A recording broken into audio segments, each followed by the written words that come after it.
Sarah, I really appreciate you joining me here on Spolitics. Going to start the podcast with a question I ask every guest that appears on Spolitics, and that is name an athlete or a moment that made you love sports. I knew this was coming, and even if I didn't know it was coming, I would already have my answer ready because it's, of course, Michael Jordan.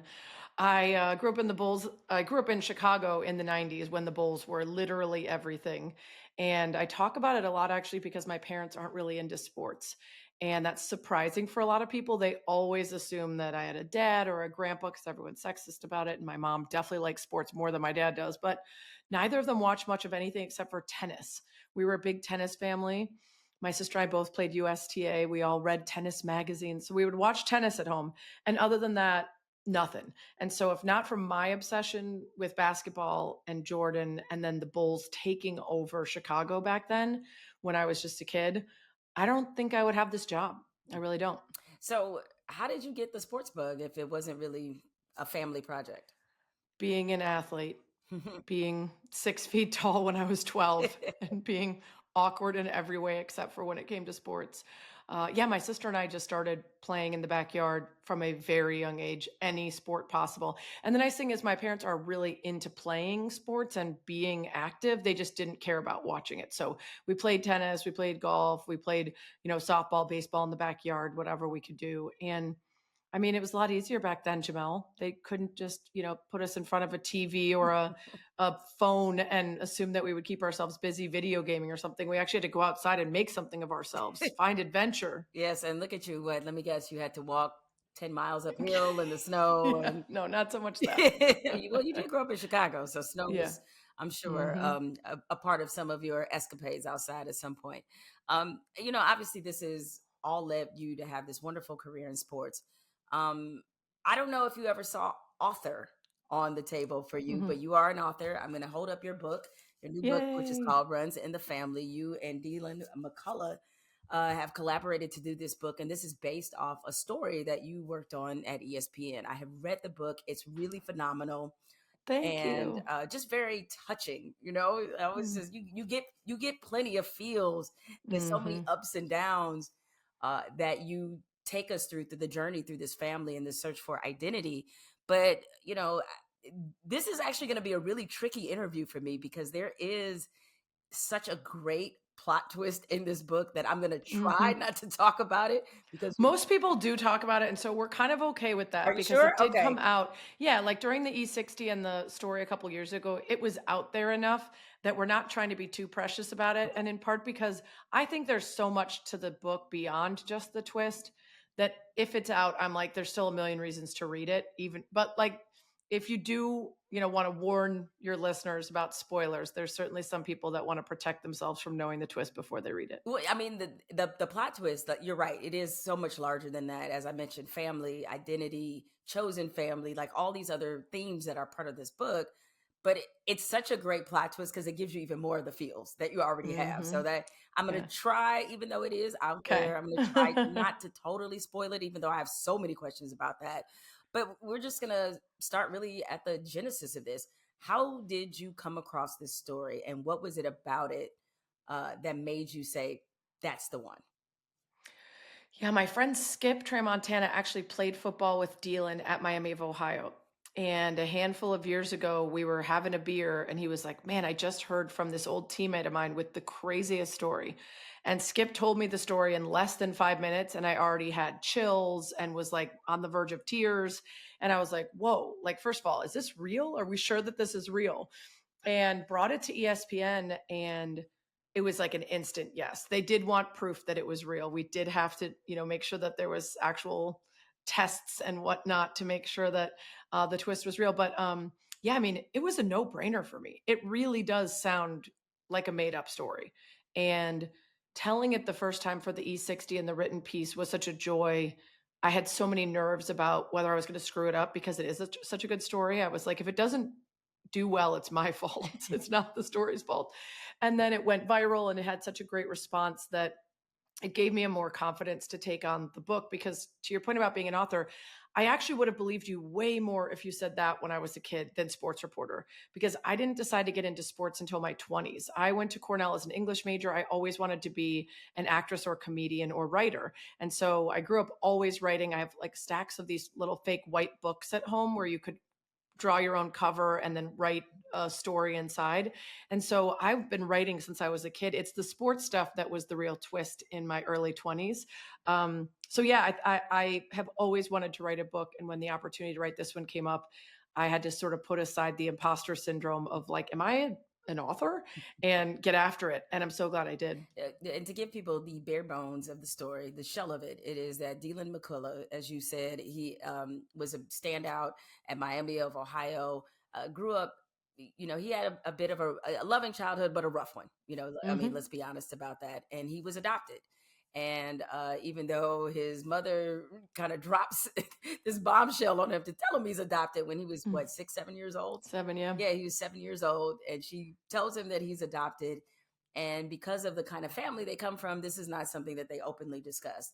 And years and years later, like 30 years later, the subject kind of arises again of him trying to find out who his birth mother is. And so there is a considerable portion of this book about him finding his birth mother. He does. And one of the surprises is who his father is, because he finally Yeah. is able to fill in that gap. Now, because this story is involving, adoption and these emotional issues, how did you go about winning Dealin's trust? Yeah. I think I had to win it the first time around, but there was a big leap between the research and the conversations I had for the first story, which was only about 5,000 words, and then the second time around, which is 95,000 words or whatever it is, right? The depth of conversation that we have to really tell a complete story was way different. And then talking to all of his family members, we spoke to a few for the first story, but really getting more of his friends and family to speak to me and kind of be able to have enough of the anecdotes and stories and timeline to tell his whole life. I think the first time around, I proved to them that I wanted to write the story with the intention of bringing out the joy in it while also acknowledging that there were challenges along the way. And I think in the writing of the book and over the course of the process, I made it clear that it wasn't about sensationalizing their lives. It was about humanizing every person in the story, even folks that might come across a little bit villainous. Mm. They're multidimensional. There are reasons for their decision making. There are reasons how they got to be who they are. And that's the big theme of the book is what a tremendous opportunity Dealing affords us to look hard at nature versus nurture, DNA and blood versus emotional DNA, the lessons and messages that our family passes on by choice. Because we don't get to choose our DNA and our blood, but we certainly can decide if we want to carry on things that our family has perpetuated for generations, or if we think something should end with us, whether that's generational trauma or that's the kind of thing you mentioned, which is we don't talk about that sort of thing. If you decide to be a family that doesn't talk about tough things, what does that mean for the next generation and the generations after that? Or can you be someone who says, I think it ends with me and I want to be open with my kids and I want to talk about things and process things and deal with trauma in a different way? And so having that opportunity to look at someone that so clearly illustrates to us what he got from blood and DNA and what he got from the people who raised him and the family who chose him, for me meant that I wanted to do a lot of research. So I read a lot of books about adoption, generational trauma, psychology, epigenetics, emotional DNA, all these things. And I think it became clear to them in our conversations that I wanted to truly understand every one of them and how they got to be who they are and what made them. Because Jamel, I'm sure you remember this from writing your book, and I thought about you a lot as I was working on this because I finally really better understood because I had you on my show back to talk about Mhm. your book. And I remember asking you about like what it felt like to write about your family and the tough stuff and both getting permission and getting grace from them and wanting to share your life in a way that might be hard for some of them to receive. And I had to have those same conversations with some of Dealin's family members. And I needed to make it clear to them, I'm doing the work to really understand how the things that came before you and around you made you who you are and affected the decisions that you made and the choices that you made, and to reflect them without judgment and to tell the story about them with grace. And that was really important to me because it's not as interesting of a story and it's not as useful of a story for people reading it if it's very black and white. This is good, this is bad, judge this, judge that. I wanted to tell his story while allowing everyone else to read it and ask themselves, how am I handling what I've been handed, both genetically and otherwise? And how am I deciding what ends with me and what goes forward? So that's a very difficult thing to pull off as a writer, is that each character that you write about, you, I think, successfully wrote them without judgment, which allows your Thanks. audience, even though at times you are frustrated with some of the decisions they might make and say like, "Oh, why did you do this?" And I found myself coming back to that, particularly with Deland's mother, Adele, who is a fascinating character, fascinating person. I won't call her a character because she's a real Yeah. human being, right? Yeah. Is Yeah. that his mom is very complex and fascinating. And as a Black woman, I have to be honest, you don't really get to see Black women sometimes presented in that way. It's either fitting some kind of trope, but she has her own Hmm. complexities because she dealt with a lot of abuse. She also kind of had that sort of emotional stoicism that is not Hmm. conducive to when you're dealing with tough things. So when it came to speaking and understanding and writing her, what went into that, especially I'm assuming that you had a lot of conversations with her. Yeah. She's a tough nut to crack. She's very proud and especially very proud of her sons and how they turned out. And her desire to sometimes rewrite the past because the future turned out okay is something I understand, but isn't what the book needs to be. And Dealin had a lot of conversations with her about like, hey ma, like if I was telling you this story from cell block C, that'd be a very different thing. But we can talk about the hard times because it worked out. You still, emphasized education. You still loved me and raised me and cared for me in a way that made me feel safe enough to put myself out in the world and become as successful as I have. And I think Adele probably does have the hardest time reconciling some of the choices she's made with the intentions she had. She did have the best intentions at all time, but she never gave herself any sort of moment to grieve the things that had happened to her, the ways she had been mistreated, the choices that the men around her made that left her always holding the bag. She never really had any empathy for herself. And as a result, some of the choices she made and some of the ways that she raised the boys um, kept them from processing things. Mm. And I think for Dealin, writing the book became therapeutic. And we've done a couple interviews where they'll ask him, like, oh, like, how did you process this? Or what kind of work have you done? And he's like, the book. Like, basically, Sarah's my therapist. She read like 9 books and did all the work of like understanding all this. And like in the process of writing, he's had to think about the questions I've asked him and sometimes say, oh, I never thought about that. Or, oh, I didn't know that. And especially the stuff in the book, the science stuff. And I really wanted that in there because, again, I wanted it to be his story and I wanted it to be so much more for everyone reading it. They really understood a lot of the reasons why people might choose trauma again Mm. or why they might, bring something to a family and find it almost fact like and irrefutable until they take a moment to say, hold on, just because my family's always said this, does that mean it's true or can I decide to approach things differently? And so, in bringing that science, he learned a lot from it. And he gets to be someone who both heals backwards and forwards. He doesn't carry on the abuse that was in his household, and he can go back toward his mom and say, you did a great job. It's okay that not everything was perfect all the time. It's okay that people didn't give you the tools that you needed, but now I'm going to help you get them, which is hard for a lot of people, I think, going backwards in their family trying to do that. Yeah, it was that was interesting, the sort of scientific background that you provided, as you mentioned a moment ago, that nature versus nurture thing. Like what, especially if you come from these kinds of circumstances, poverty, abuse, all the fun subjects to deal with. What did you learn about your own nature in writing this book Yeah. and studying so much about this? Well, I will say, not just this book, but the last 5 or 10 years, I've just gotten really interested in like psychology and sociology and why people are the way they are. I think it's always been a curiosity for me, but I sort of started to pursue it more just in the podcasts I read and the books I read.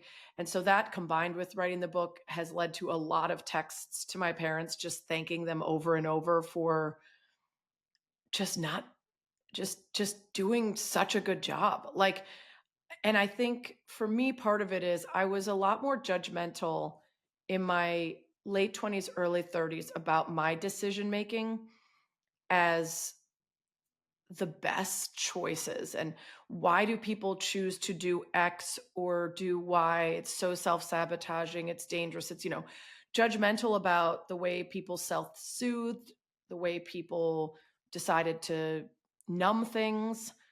And that's because I had it so good. Like, I didn't get it, right? I thought that people were making these quote unquote bad decisions because they just didn't have the right approach to life, or they were dumb, or they were, and the more I read about the way our childhoods can impact our decision making, our impulse control, our attitudes, our gratitude, all of that, the less judgmental I'm about everybody, because I understand that I was not saddled with a million things that other people were.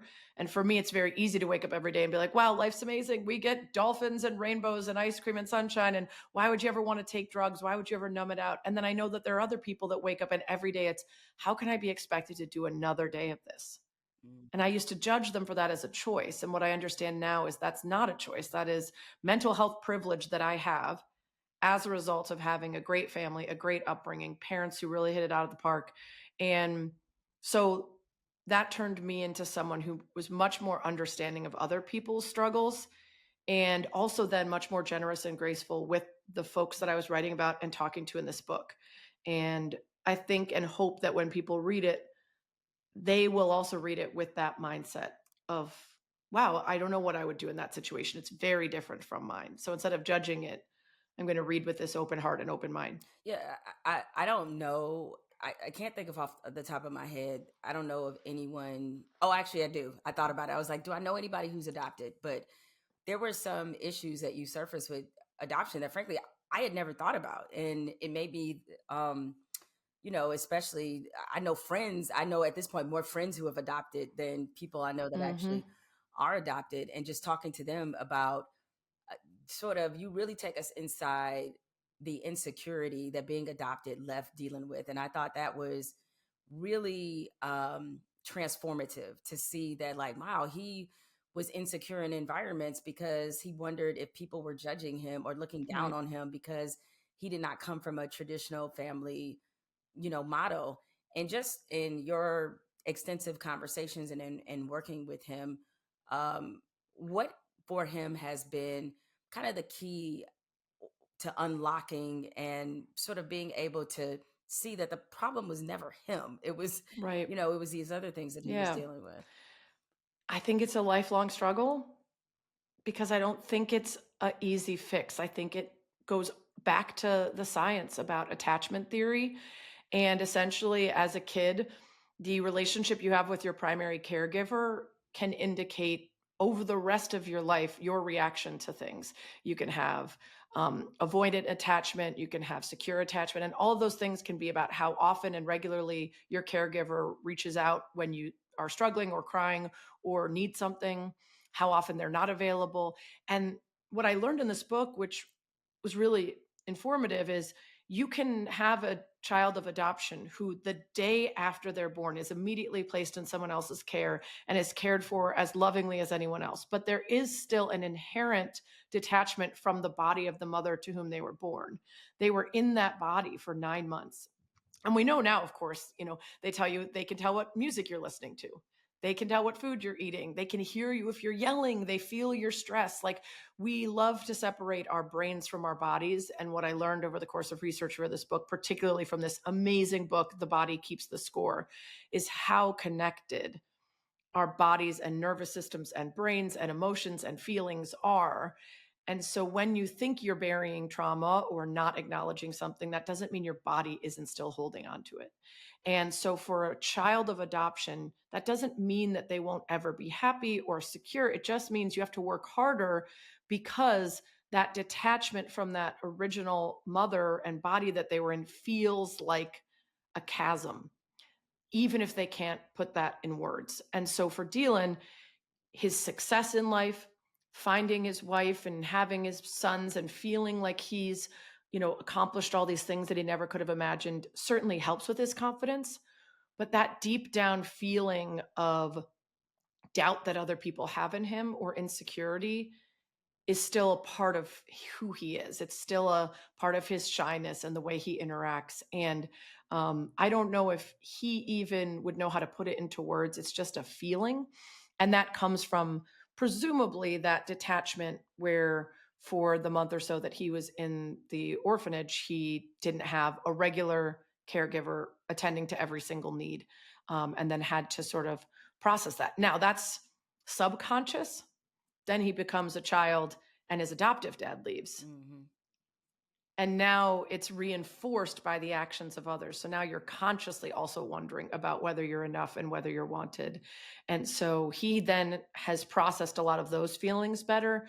Um, but it's all a jumble. Like Jemele, it's like really fascinating for me to really read about all this stuff, and particularly to learn about the things that are very clearly decided early in our lives. And it doesn't mean we're, at the behest of those things or that we're incapable of moving past them. It just means we have to be intentional about it. It's probably not going to happen naturally. It's probably going to come by deciding to look at the things that you struggle with or look at the things that you're carrying from your parents and your youth and be thoughtful about how you want to change them. Yeah, there was, you read my memoir, so there was a lot in this book I could personally Mhm. relate to, especially making those choices of like what you don't want to be. And, my mother, much like his mother, used to say that same thing, is that you can learn, I can teach you what not to be too. And I certainly learned that seeing my mother go through substance abuse and just us, sort of me growing up in poverty. Like, I don't want that instability for my life. I don't want Mhm. the substance abuse issues for my life. I have to make some conscious choices. I don't want to be at the mercy of other people all the time because those situations leave you so vulnerable.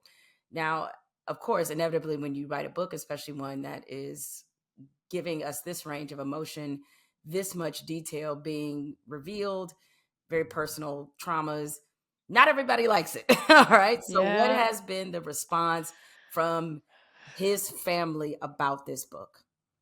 Thankfully, it has been really good. And I will tell you, Deland was very worried.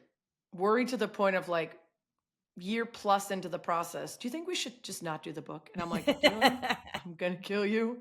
We are doing it. We've been working on it. It's going to be okay. But let's talk about why you're worried. Let's talk about what you're nervous about. Let's figure out if we can take things out or edit things or add things that'll make you feel better. And what's been really great to hear, both directly from his family members to me, who have been so wonderful throughout, but sent me the kindest messages when they got the final draft and read the book. But also, in talking to him, he sent it to a handful of cousins and other family members, and he was just waiting for what he thought was going to be the inevitable. Oh, chapter 15. Oh, that's going to be a mess. Or chapter 5. I don't like. He said he didn't hear it at all. All he heard was the bigger picture of what this book might do for a lot of people, and particularly for their family. The conversations it was going to start among them and their families, and the larger family of which he exists. And that's what I was reassuring him throughout was I really think this book is going to make a difference for people. I really think people are going to get to see you as this multidimensional person. And when you make a mistake, like you steal a GI Joe or whatever else, like that's not, because he was most worried about those moments that showed him struggling or taking faltering in a way that, and that's life.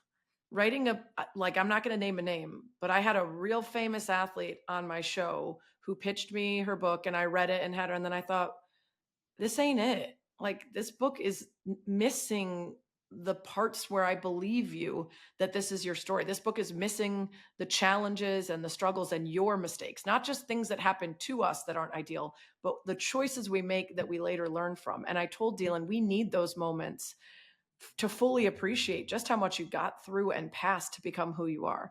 And so I'm really glad that that's how everyone seems to be responding to it. Adele did say at one point, I'm going to write my own book. I was like, okay. um, but she also, she said to him, she wanted to explain to him why she did things. And he said, listen, Ma, I get that. But like when I was a kid, I didn't know that. So the book has to be what I thought and felt and saw when it happened, not what I learned 45 years later about why you did that. And that's hard, I think, for people. And I imagine when you wrote your book, you felt the same. It's like, everybody remembers things differently and everybody wants to process them differently.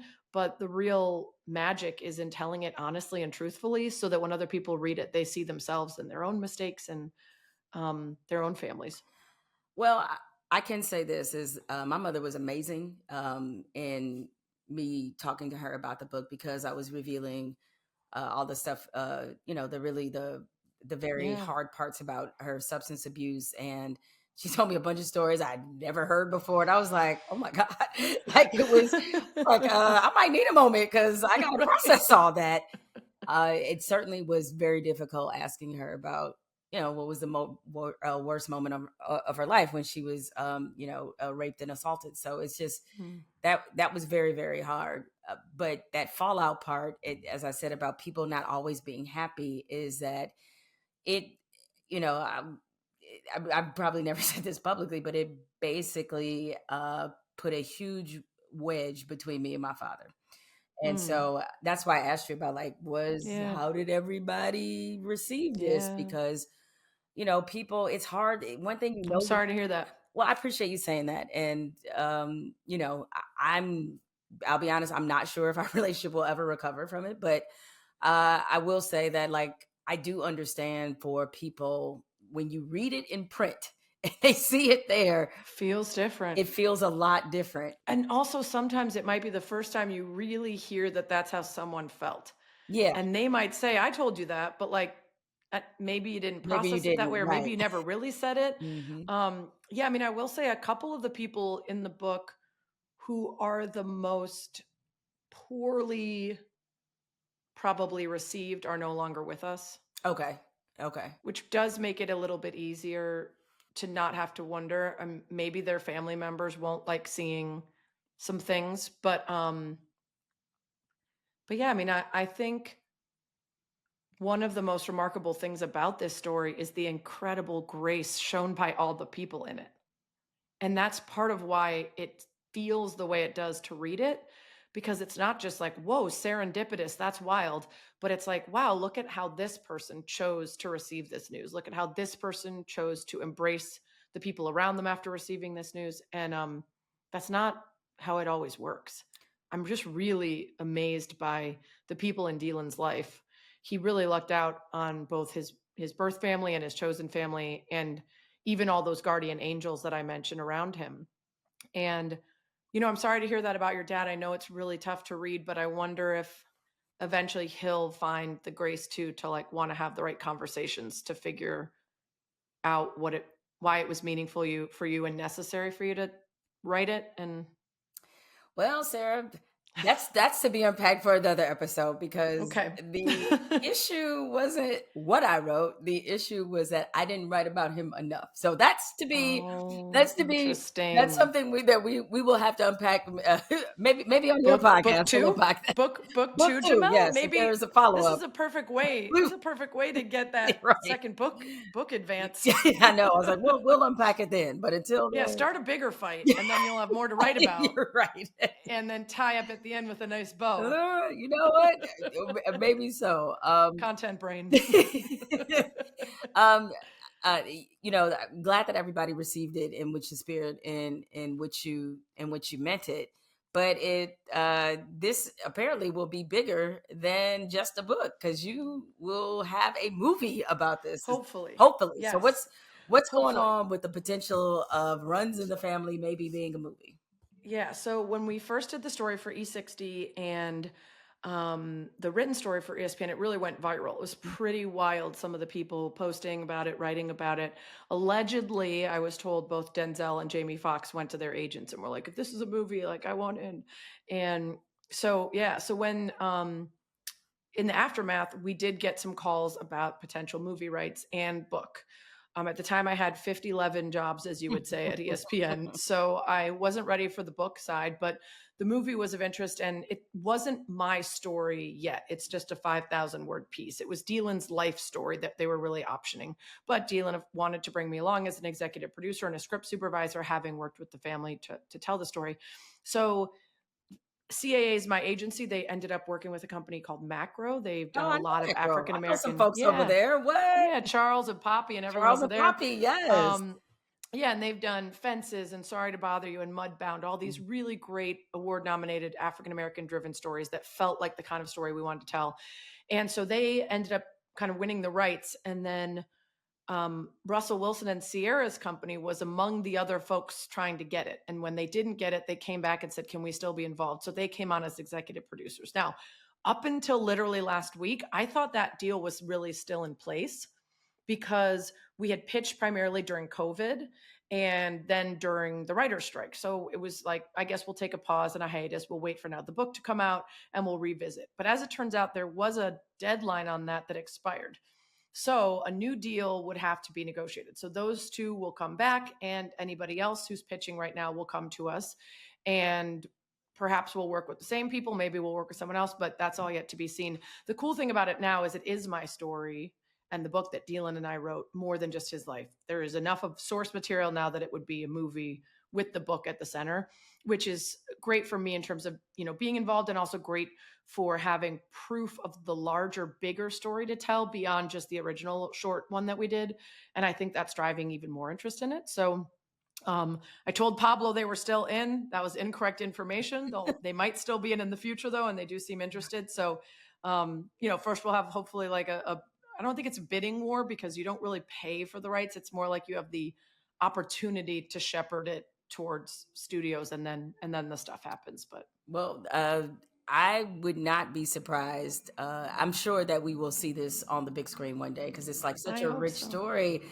And yeah, like, I mean, I love to see you mentioned Jamie and Denzel. Like, is there a role for one of them? It's like, Right, right. I'd Well, it's love like to. what age and what part of the story, Well, that's what right? I was And thinking. also I was like, like, Denzel would he probably yeah, have to be he'd have the to, biological dad yeah, at this exactly, point. So exactly. At this age. yeah, at this age, so it might be a little different. And just to give people um an idea about where Dealing is now, he's an assistant with the Las Vegas Raiders. He's Yeah, running backs coach. running backs coach, and he's been around the league, Seattle. And in fact, that was one of the treats for me in reading the book and him talk. Some of those coaches I covered that he talked about, Yeah. like Don Treadwell. Well, Like I covered Don Treadwell when he was I in love Michigan State. that. So like, Well, what was cool for me, yeah, is like a couple of the coaches that came to visit him in high school when he was getting recruited were up and comers like yeah, Bob Stoops and yeah, Jim I know. Tressel, right? Yeah, so he was at Notre Dame just before this, helped them to a national title game. He won a Super Bowl with the Chiefs. He was at USC, Indiana, Miami of Ohio, and he did do a coaching internship at Seattle too. You mentioned that, but yeah, he's been a bunch of places, and it's always fun. And when I read a book that's a true story, I love when they pepper in some stuff about the time and place. I knew I wanted to make Youngstown essentially a character. It felt like Youngstown was almost another parent. And so that needed to be really rich. But I also wanted to throw in stuff about the things that were happening in pop culture Oh yeah, throughout the like you time. throwing in the Public Enemy reference, the like, Public Enemy yeah. references, so I at the beginning I remember sending a long list of stuff to Dealan and his brother Damon of like, did you watch this? Did you play with this? Did you read this? Have you ever heard of this? And it'd be funny the things where he'd be like, nah, I don't know what that is. And then, oh yeah, we watch this all the time, or we did this. Cause I wanted it to be really authentic, and I wanted to spur some memories that they could tell me, like, he was in class when the Challenger exploded and things like Yeah. that. But also I just love being reminded that the story is in real life by having things like the car is Sir Mix-a-Lot's, and Who has an those interesting little, link to this story. yeah, and those little stories like that, and then the moments when players and coaches intersect with him where you're like, oh yeah, that was the draft where this player went first, and things like that. Yeah, no, the references were all good. They made me feel 2,000 years old, but they were good. Um, Well, Dylan's older than both of us, so at least we he have that. is. I mean, I'm a little closer to him than you are, but I feel you. I was thinking, Sarah, like, was there a person in the book I didn't like? And then I was like, because I think you did a really good job of humanizing everybody. But then Yeah, I remembered, I was like, it was the first real girlfriend. Wasn't a fan. Wasn't a wasn't feeling it. fan. Now, granted, she was young, so I'm Hmm. giving her all the grace of being a young. Hmm. Hopefully she grew out of it, But hopefully but she grew out of it. But I was like, she needs to be up out of here. I was not a fan of hers at all. Um, I feel like Dylan was like very worried about the different girlfriends in the book. I'm like, You've been married forever. Right. You have 4 kids. Everybody dated someone before their We all spouse. got a Like, she's gonna pass. be okay. Darnell's cool. She's gonna be okay with it. Yeah, no, so that was like that was probably it, but I get that. Yeah, that's That was funny. very early in the process. You had made this joke about you having 50, 11 jobs. Because that is kind of what happens when you essentially you are the product and you basically become the business. So, with this book out, with a lot of the other stuff that you're doing, you have your own podcast, your award-winning podcast. Thank Um, you. so how would you describe this season of your career? It's interesting. You know, I am a person who seems sort of fearless, except usually when I'm in control, if that makes sense. I get settled and I like a place and then I like to work within the construct of that place. So it was really jarring for me when just working at ESPN and having all those jobs ended and I became part-time there. I'm still doing work for ESPNW, but ESPN's the top of the ladder. And so when you aren't there anymore, you look around and you're like, what's the goal? Where do I want to be? And also, I think, unfortunately, in the sports space, you and I are both, thoughtful, progressive voices. There are just places that I'm not going to work. There's just a lot of places I'm not going to work. And they're not going to want me, and I'm not going to want to be there. And so, looking around at that time and figuring out what else I wanted to do was both really useful for me because I had to actually think about it for the first time in 13 years. Like I went from starting at ESPN when I was like, can I even do this business? Will I ever make any money?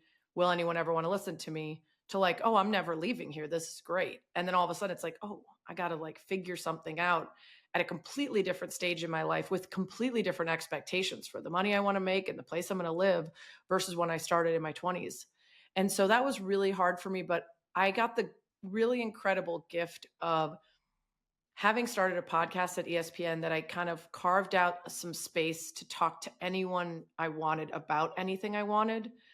I had started to feel really one note at ESPN doing radio for 13 years, where it was like every day I needed to know everything about everything all the time. And that was fine, except for I have so many interests outside of sports.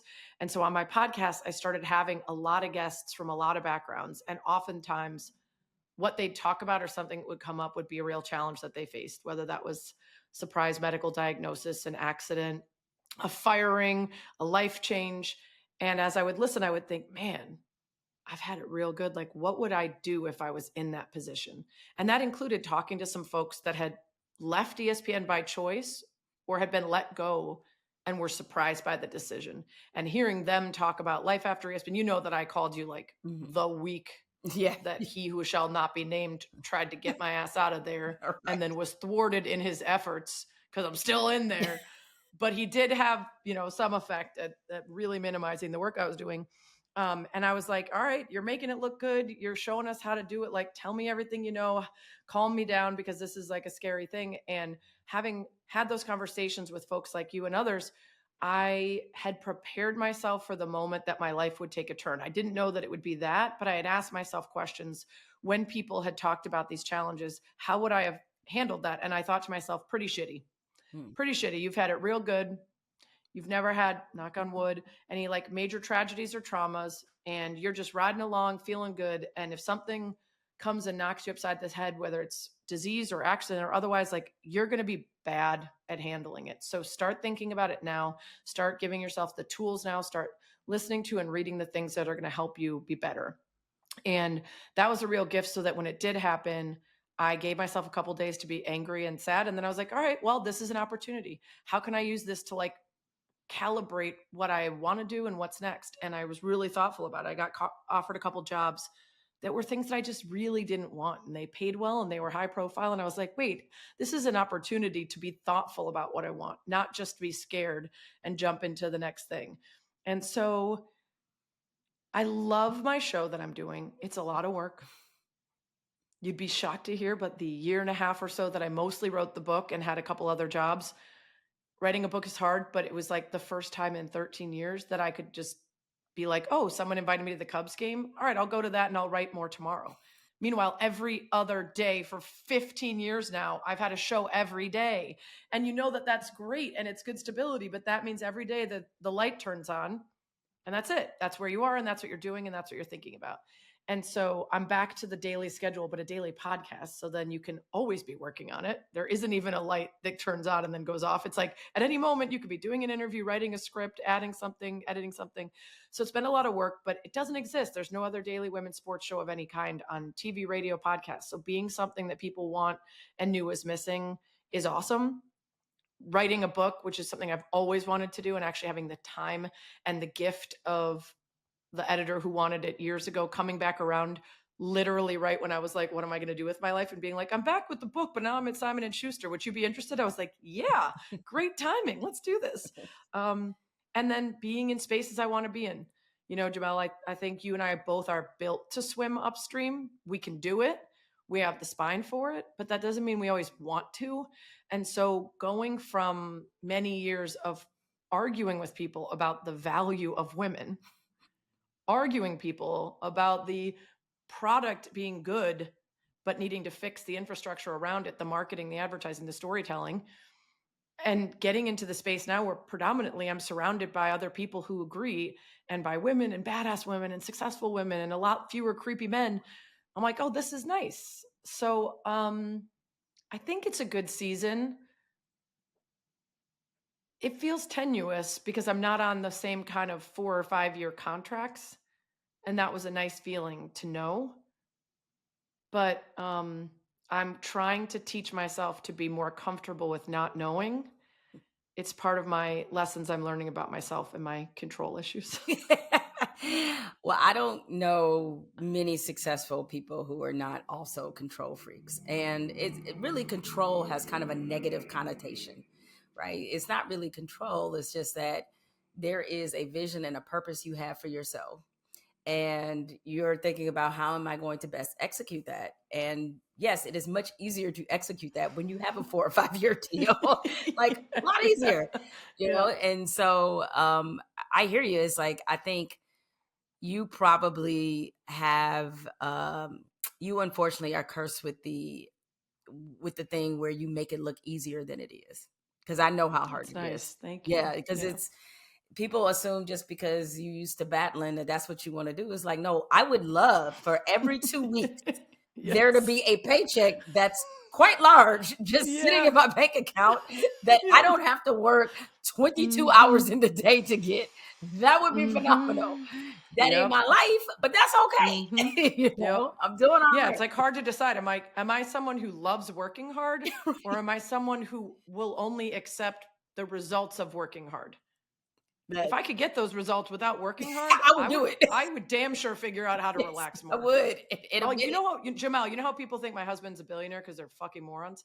So the internet says my husband is a billionaire. Do you think I would be here? No offense, because I love you so much. Do you think I would be here and working a daily podcast and busting my ass as much as I have if I was a billionaire? Yeah. You would never see or hear from me, I- especially right now in this country. right. I wouldn't be Exactly. here. Are you kidding me? I would live in the sickest house in New Zealand, maybe Australia because there's more animals there. And my real goal in life, especially now, is to get off the grid and just hang out with animals all day. I would live in a sick house somewhere with animals everywhere and the occasional human stopping by. That's the dream right now. I I overstand this dream. I do. Minus the animal part, I might pick someplace a little bit, more Okay. Yeah, more tropical. you like a bougie beach. I do like a bougie beach. I like a lake and mountains and like just animals. Like I'm truly am starting the mapping out of like a small little farm. Mm. I need this book to do well so I can become a writer, get off the grid, not have to be on the internet, not have to interact with everyone, and just like hang out with my animals and write all day. So yeah. That is, I think most people who love writing, that is your dream, is to find a secluded place and Mhm. just be there and for me, it's just beach and water. That's it. We're on the same. We can visit each other. We, totally. I was like, I'll get some animal time in. You Yeah, get some give you a beach couple time. of weeks at mine. It's like a timeshare. It's like that movie, The Holiday. I love that You can movie. be Cameron Diaz, That's I'll it, be Kate right? Winslet. Yeah. Well, we have our own Jude laws, so we don't have to That's worry it. about it. Perfect. Yeah, Right? so it'd be perfect. So, as you mentioned, you think that you're in a good season in your career now. But, given the climate of the country, does it feel more tenuous? Because that is what I'm Mm, struggling with to some degree now. Is like, where do I fit in a right. climate that looks like this? So first of all, I have to hope that it can't last forever. First, I have to hope that term limits and the Constitution have any meaning anymore, and that at the very worst, we have a couple more years. I have to hope that all the smartest people in the world and the best intentioned people in the world still believe that, and I'm going to mess up the quote, but in the long arc of history, Oh, about justice justice bending. bending. Yeah, Yeah, been like slow. Yeah. that it can't, like, we can't all be watching this and understanding how awful it is and then just have it stay that way. Um, but I just sat down with a aspiring journalist for about 2 hours yesterday, and I really struggled to tell her where the industry would be, how people would be digesting content. I'm deeply troubled by AI. I'm deeply troubled by people, young people especially, not training their brains correctly to be able to see when something is very clearly chat GPT, not being able to use critical thinking and digital literacy to understand Mhm. the truth versus very clear lies, not being able to vet and source content and information to know if it's real or not. We've already seen the impact that's had on democracy and decision making before the real onslaught of fake videos, fake, voice, fake everything. And I think the ways that'll impact the industry are, I don't even think we can understand or know all of them yet. And so I think that uncertainty is really scary. I think it will never be completely useless to be who we are. And unfortunately, sometimes when things are at their very worst, that's when voices of opposition are most needed. They talk about that sometimes during times of like good progressive activism, like people get a little quieter and a little more comfortable because they're like, yeah, things are pretty good. Um, but I do worry about places making enough money to keep employing people that care about the truth and want to do good work. I look around and see how few places are spending on real journalism and also how few people understand and get that you need to pay for it. The internet has just convinced people that everything can be free. But Mhm. what they don't understand is that quality content that's accurate and well sourced and reported costs something. Mhm. So instead, they just settle for trash that's not true or is poorly done or is written by a robot. And that, I hope there's a tipping point on that. I'd like to believe there is, but we do feel like we're getting really progressively dumber.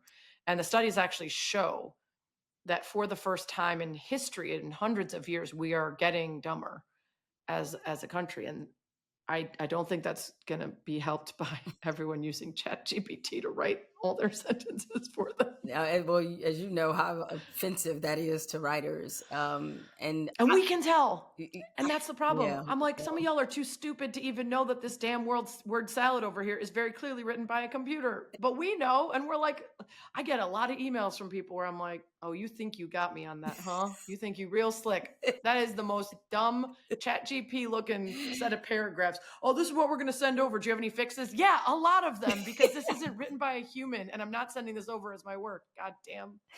I'm trying not to be old woman yelling at cloud though. So Me too. No, I'm, that's how I I'm feel trying every to day. embrace some of it. So I have recently started using Chat GPT, but in Mm, very limited scope. okay. Like good Okay. for recipes, good for recipes. Like if you're like, You could hey, just use Google, I and then mean, it doesn't I just use as want to much. get familiar It's with it. bad for the environment. It uses so much water to train it. Yeah. It's bad All right. energy.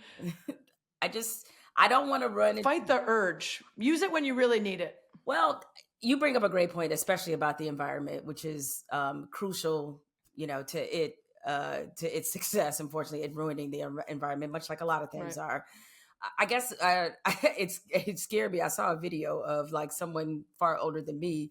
They were trying to like learn how to do something that is very basic to us, and they just Yeah. looked so horrible trying to do this. I was like, oh my god, Like, that's going to be I'm, me. that's going to be me. Yeah. I'm gonna become this Can I woman. tell you that after this, I have a TikTok session with a Cornell student who called me for advice on her career, and on her resume was talking about being a social media superstar. And I'm like, can I pay you to teach me Teach some more me. tricks on the TikTok that I'm I've not never real made good a at? TikTok, Sarah. I've never made I've only made like 4, and I like basically made a video and then just moved it over there.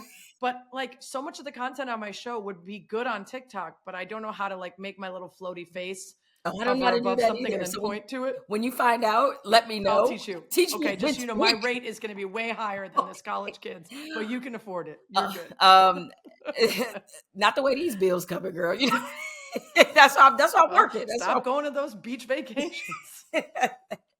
So, obviously, you're still working part time with ESPN, ESPNW to be very Yep. specific. Like a lot of us, you cut your teeth on Around the Horn. What did it feel like for you seeing that show end? It was sad and frustrating, and ultimately in some ways I think really beautiful and validating. There are a lot of shows that don't get that kind of ending, and as painful as it was for some of the people involved to have this sort of long slow walk toward the funeral, it meant that there were so many folks expressing really just how much it meant to them. And I think by the time all the think pieces were written and Tony had done 8 bajillion podcasts, and Podcast all of guy? the I don't know. podcasts, yeah, and all of us had done our appearances and everyone had made their return. I think it's not that they felt good, because I think there's still so many unanswered questions about why they're canceling it. They don't have a replacement that's, pushing it out. It wasn't getting old and stale. The ratings were still good, blah, blah, blah.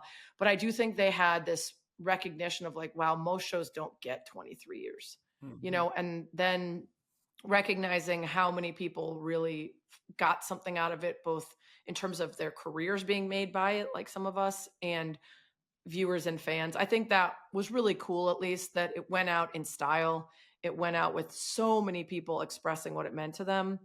But yeah, I mean, I don't want to, again, don't want to be old woman yelling at a cloud, but to me, it felt almost too on the nose to have a show that's rooted in the value of journalism and of being there in person to tell the story and of using the words of the people who are there to form opinions and talk about something, saying goodbye to that in favor of what's really prevalent now, which is just who can be the most salacious, who's got the most followers, influencers, former athletes, all those that have a place, but they can't be the only thing.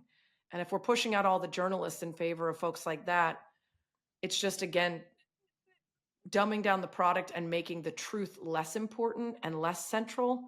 And I think with aggregation already on the internet, it's so hard to give the credit to the person who does the work in the first place. But now, with fewer people even doing that work, we really just end up with so much garbage content that's rooted in like, I watched a video and she rolled her eyes and now I think they're fighting. Or I watched a Right. video Right. and I think he did this, so that guy farted on the bench next to him. That's our top story today. Like it's, and I'm not a old school journalism with a J person. Tony and I would go back and forth quoting White Snake and Animal House. Like we made it really fun, but it was also rooted in the truth. And I think that's the main thing when I go talk to young people now about journalism. I'm like, more than anything, you have to be fair and you have to be honest, because the idea of like, I'm going to get more TikTok views or my video is going to go around the world twice if it's as loud and salacious as possible, that's not it. Like you might be popular for a short amount of time, but if what you said is untrue, if what you said is damaging, if what you said is unfair to the people you're covering, that's not the job you're signing up for, and don't get caught doing that.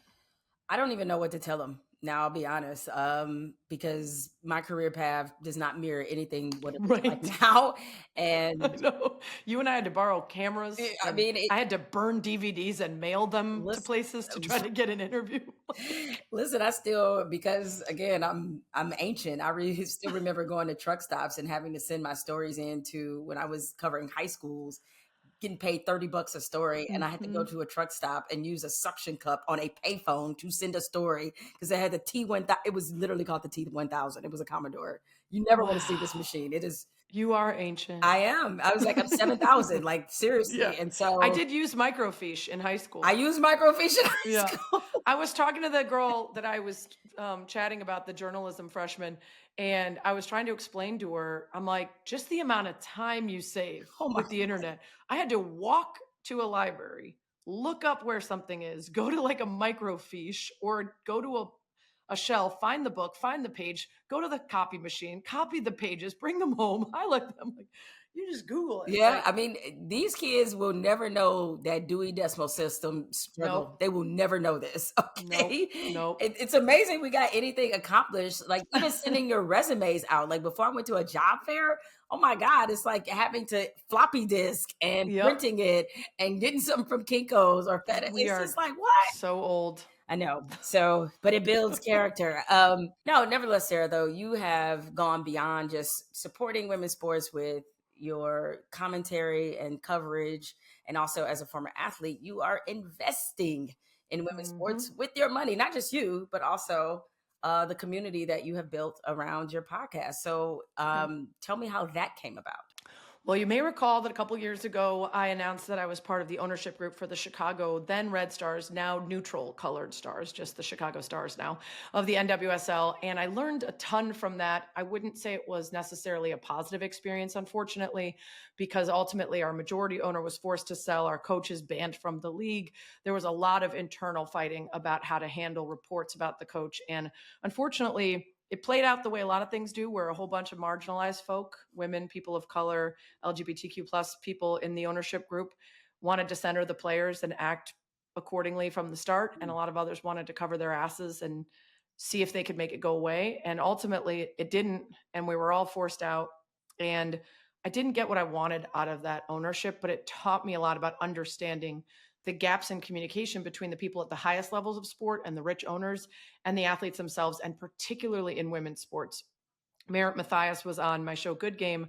She's a former NWSL player who recently retired and said very specifically that if you look at the pyramid of sports in the men's side, the players are at the top and it trickles down from there. And in the women's side, the players are probably in the middle, if not near the bottom. They are not valued, they're not heard, they're not prioritized, they're considered more interchangeable because they're not paid enough for them to have the leverage that the men do in their sports.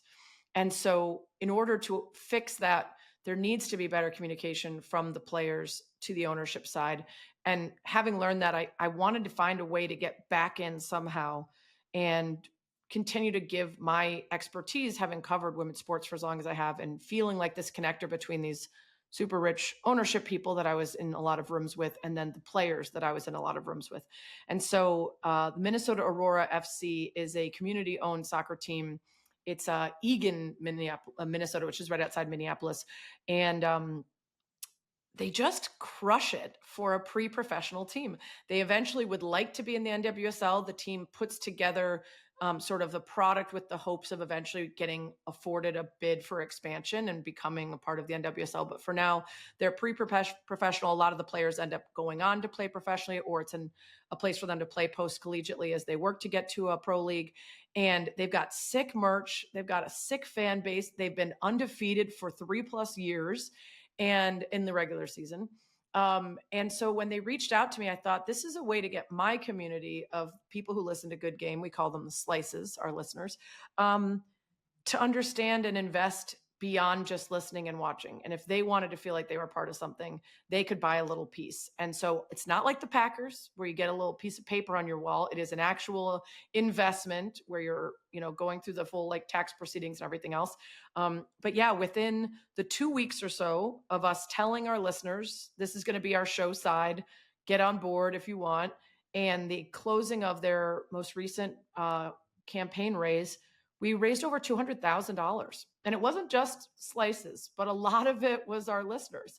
And so I'm actually going to get out to my first Aurora FC game in person and be wearing the merch that we made. And yeah, I think it's really important, particularly for women's sports, now that it's getting popular. A lot of people are trying to attach themselves to it. Great. I love, I'm not going to be a hipster. I'm not going to be someone who's, guarding against joining the fun. But put your money where your mouth is. Buy the merch, go to the games, don't call the people and ask them to put you front row for free. My fellow media people who are always sitting front row. And I'm like, did you pay for that? Because they're trying to make money. So I'm spending my money there. I'm not asking for favors. I'll ask for favors on the men's teams. Those guys can afford it. I want the ladies to make money. But yeah, so it's important to me to always have some skin in the game, not just talk about it, you know? No, I mean, listen, it's especially doubly important because as women's sports gets more popular, what tends to happen is that the women that were there building the Yep. product get pushed out because now these cool people have come along. It's like a Rich, yeah, white, middle-aged dudes with all the yeah, buddy. money. That gentrification of money starts to happen, and so you Mhm. certainly, I love that. Not just you, but like so many women I've seen across different women's sports are, from Serena to like Coco Golf are getting Mhm. invested in this.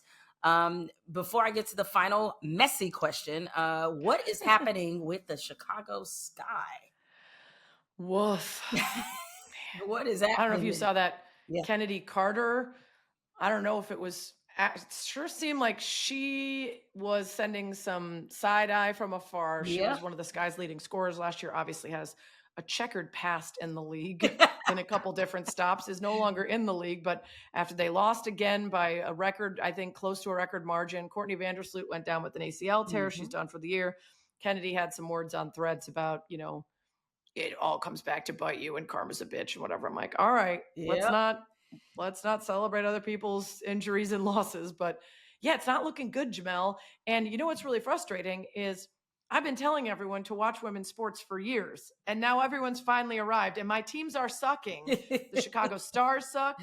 Chicago Skies suck. I'm like, guys, this is the time we need you to be showing up and people can bandwagon because you're winning and it's fun. I don't know what to tell you. I think I'm really bummed about Sloot because I thought a facilitator to help them really use their inside presence with Camila Cardoso and Angel Reese was going to be a big game changer this season. And now it's like they have pieces, but they can't make them work together. Yeah, I mean, Um, I'm trying to remember what game of theirs I watched in full. It was in the last week, and I was struck by the fact that everybody just looked out of place. They their just, decision making is yeah, terrible. it's not good. And I don't want to judge their coach. I don't know him at all. And he has a good background Yeah, and from a other really good places. reputation by all Yeah. accounts. Yeah, But I'm like just basic stuff where I'm like, gotta call a timeout there, or like, why are you putting the ball on the floor? Like, and with Angel Reese, she can be so effective, and then she makes mistakes that you feel like at this point she needs to have learned, right. including bringing the ball down inside, It feels like including she's regressed. yeah, She has and definitely regressed. I expected more out of Camila, up to be honest with you, but also she's not going to make her own shot, so you have to have the right offense set up. Mm. They needed 3-point shooting last year to be able to take advantage of their inside presence, and it doesn't seem like they've really fixed it in a meaningful way. So, yeah, to your point, what I've watched this year, they have just not looked ready Mm. or in sync at all, Yeah. and that's frustrating. It's frustrating, man. I'm like, we're getting all these people to show up, and we got 19,000 plus at the United Center getting the brakes I beat off know, you. and Pull it then you're together. gonna be retiring Candace Parker's jersey soon. There's some Show excitement some around that, respect. and now it's like, ooh. But Yeah. listen, I always tell dejected sports fans, it's like you remember these moments because when it turns around, baby, Yeah. you can be like, Listen, you're talking to a Cubs fan. yeah. So you already know. No one felt it better than us when it finally happened. We were like 108 years of So sadness. you should What have have we infinite got? patience. That infinite patience. That's for sure. But I deserve better, Jamel. Yeah, I deserve better. it builds character. No, just Yeah, I can't tell someone from Detroit. You know how it is. right, exactly, exactly. All right. The messy question. That is how we Yeah. end every interview here on Spolitics. This is where we make some blogs. This is where we make some content. Ooh, okay. Yeah, Yeah. because we haven't done enough of that. Let's And cause some fights. yeah. All right. So, Sarah, I know you have a comedy background. You love improv. This is, something that you have experience with. So, I will ask you this. This is start bench cut. Ooh. Yeah. Bill Murray, Jim Belushi, Ooh. Kathy Griffin. Start bench cut. Those are three very famous Chicago comedians. And we're talking about their careers and comedy. Correct. Not who they are as human beings or anything. Not who they are as human beings, because Okay. that's very important, because I know That's hard, and I don't know all the answers for all the people, so I don't Right. want to get myself canceled for supporting someone who I didn't realize sucked. there, some people have some mixed feelings about Bill Murray, but this is Yes. purely a professional. And I've met him a handful of times, and I've experienced every personality he has. Okay. Some of them are great. I'm starting Bill Murray. Okay. Caddyshack is one of my all-time favorite movies. I have a Caddyshack themed party in the past. There are infinite spaces of Bill Murray that have brought me joy, including the entire Best of Bill Murray, Saturday Night Live, all that stuff. So Bill Murray is a start. I'm going to bench Belushi because, again, SNL is just my dream job. It brought me up. I did make a name for myself on Around the Horn, repeatedly saying, Yep. over. Was it over when the Germans bombed Pearl Harbor? And every single then all time the young people folks didn't would get get it. menchies and be like, it wasn't the Germans. Right, I'm like, get some exactly. culture, watch a movie, yada, yada, repeat, rinse, repeat, Right. etc. I couldn't believe it. I messaged the whole Around the Horn crew after my final appearance, and I was like, God damn, how did I forget to say one last time? It's not over? Was it over on the last time I was on when it really was over? God, missed opportunity. And then I gotta cut Kathy. Like, Kathy has done some great work. Kathy has been an outspoken comedian on the right side of history, but Kathy wasn't on SNL, and SNL's, yeah. Oh, poor Bob Newhart. Couldn't even get in the Now I'm just conversation. going to go down as women aren't funny. Look at me. Yeah, I just know. like the two Look at you men. reinforcing the Just stereotype. elevating the men. Yeah, buddy. You sure you're a women's sports advocate or a women's That's advocate? right. I don't know. Don't get me started on trans inclusion. I'm a Oh, real woman God. later. Let's There you go. Now you got your aggregated There content. you go. And I will piss you off this way before I say goodbye. I think the two most overrated comedies of all time. Don't say Caddyshack. Slapshot. Okay. And Caddyshack. These are the two most overrated comedies. Slapshot is okay. Funny. It's got some moments, but it's not my favorite. It's not funny. But Caddyshack. I love stupid, artfully stupid. How could there's endless quotable moments from that live there are on the number forever. of times I have tried to watch Caddyshack and like it. So let me ask you an important question. What age were you when you first watched it? Okay, I was an adult, but I wasn't a deep adult. So like, okay, because I do think, for instance, like the first time 20s. I watched Spaceballs was early 20s, and I was like, it's fine. People are like, what? Spaceballs? I'm like, I think some of them you have to have the nostalgia of watching it for the first time during its time. But it's other movies like. I didn't watch Airplane during its time, and Airplane's classic. Fucking love Airplane. That's so weird because I feel like Airplane and Caddyshack are very similar. Simpatico, like they've got a vibe. You would think. What do you hate, gophers? and I've taken up golf, so I can't even blame. That's so weird. Yeah, it's very bizarre. I don't know what like probably the two comedies I've been unable to get are that one and Napoleon Dynamite. I just don't think Napoleon Dynamite is funny. Napoleon Dynamite's funny, but it's not on the level of Caddyshack. I mean, Caddyshack is literally one of my all-time favorite movies. That's so weird. I'm gonna give it a go. Bad taste. I'm gonna give it a go. Yeah. I gotta like this movie. It took me about. How do you not like the chocolate bar in the pool? Oh, Dookie. Yeah, How do you not like Rodney Dangerfield's little set of golf clubs that plays music and pours him a drink? I mean, and I loved Back to School. You get a free bowl of soup with that hat? Oh, it looks good on you though. There's just like so many good lines. I know. It is the one. And Chevy Chase, reportedly problematic human. Yep. But perfection in that film. The ball. I love National Lampoons, man. Like it has people in it that I love. Okay, and is that the problem? There's not any black people. It's not that because there are other movies where there's no black people, and I like them. I gotta get to the root of this. It's so good. We got a pool and a pond. Pond's good for you. There's so many good lines. It's so good. I'm gonna get to the root of this, Sarah, and hopefully one day I will report back. I finally like it after the 15th time. It finally caught. So we'll see. Know what? I'll make you feel better by saying something that's gonna piss you off. I don't like donuts. I think donuts are bad. Yeah. You know what? Oh, you're good. Okay. I'm all right with that one. Like I like donuts, but I don't crave them. Like they're not special. They're like all right. And I live in the most donut eating ass city in like LA. It's a donut place. That didn't sound good. Yeah, you're right. Phrasing. All right. See, this They is probably do that in LA. they love donuts here. That's all I'm saying. They Okay. got Randy's, they got donut places on Yep. like every corner. It's a thing Mhm. here. But I don't really partake. It's not my jam. So I'm fine with that food take. Good. All right. So we won't try to piss any more people off. If I go into Brussels sprouts, it's gonna cost Just 10 on. existing Yes, does the job just fine. yes, exactly. Well, thank you, Sarah, and everybody else. Go buy It Runs in the Family. Yes. It is a great book. I'm sure it'll be a fantastic movie. I wish you all the best, all the success to you both. You really should be proud of this one. You put something Thank out you. there that is going to stay with people a long time. So good luck with everything. Good luck with That's Good really Game, nice. and appreciate you.